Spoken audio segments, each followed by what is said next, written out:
was alone. He had absolutely no intention of being in service to the Pride females like some rutting bull. "I'm not coming back." "Don't care. I could care less what you do, although I would like you to get out of my car now." With another sigh, Mace grabbed his duffel bag and stepped out of the Mercedes that Shaw picked him up in. He didn't go through the front door with all the media activity, but went around to the side. Several uniformed cops and a Pride male stood by the side entrance. The Pride male glanced at him, scrutinized his shaved head, and then let him in with a laugh. Mace fought the desire to snap the man's neck, a fight he almost didn't win. He slipped into the back of the house, through the kitchens. The staff glanced at him, but kept working.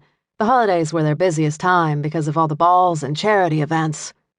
Although Mace didn't know a less spirited group than his sisters when it came to the holidays. Mace reached the other end of the kitchen, pushing the swinging door open, when his phone rang. He dug into the front pocket of his jeans and pulled out the cell phone. "Yeah?" "Hey, it's me." Watts, an old friend who knew how to find information whenever and wherever he needed it. "What did you find out?" "She's still living in New York, divorced." Mace closed his eyes and let out a silent breath. He'd hate to start killing people at this stage in the game, especially some poor schmuck who happened to marry the wrong woman. "And you'll love this. She's a cop, NYPD." Really? He knew that had always been her dream, but he always wanted to be a hockey player. That didn't mean he ever strapped on pads and joined the New York Islanders. Mace glanced out one of the big windows looking over the garden. He saw them standing around, uniformed cops drinking coffee and talking amongst themselves. Mace looked down the hall leading to his sister's office. "Are you still there? I've got more." "Tell me later. I gotta go." Mace closed his phone. He licked his lips and tried to slow his breathing.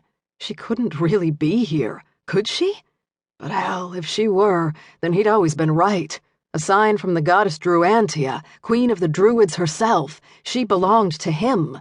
She would always belong to him. He made his way to his sister's private offices, hearing the arguing before he even reached the door. He could hear her getting good and frothy with someone, too. Not surprising. Last thing the Pride needed was a bunch of cops searching into their lives. But Petrov had not only been his sister's employee and one of the breeding males, he lived on the premises. Since a shot to the back of the head usually indicated murder, the cops had every right to check the house out. Of course, all that logic wouldn't mean a damn to Missy, leader of the Llewellyn Pride females, his oldest sister, and the official family pain in the ass. Mace turned the corner, one more hallway away from his sister's office, when he smelled her. He stopped, cold. It took him less than a second to recognize it. He knew it better than he knew his own name. Implanted on his adolescent brain more than 20 years ago, his adult brain still remembered it. In fact, his adult brain acted like his adolescent brain used to. It stopped functioning. All it wanted to do was wrap itself around the owner of that scent and purr. The cat in him wanted to stretch out his body and rub his face into that scent. He'd been right. She was here. That explained his sister's anger. She hated her whole family.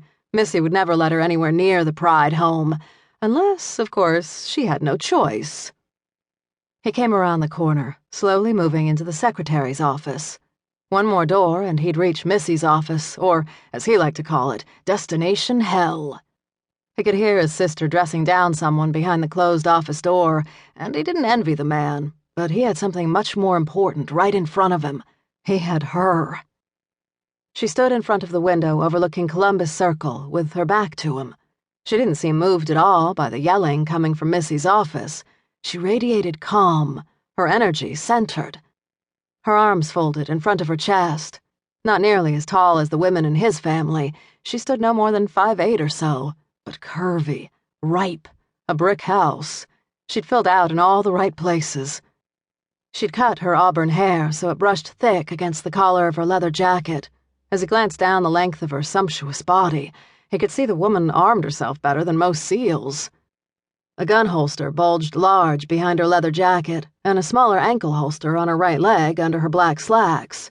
It also looked like her left leg sported a holster with a small blade, which he seriously doubted any other cop in the state would consider legal. Her phone vibrated against her hip. She easily slipped the small device out of its holster.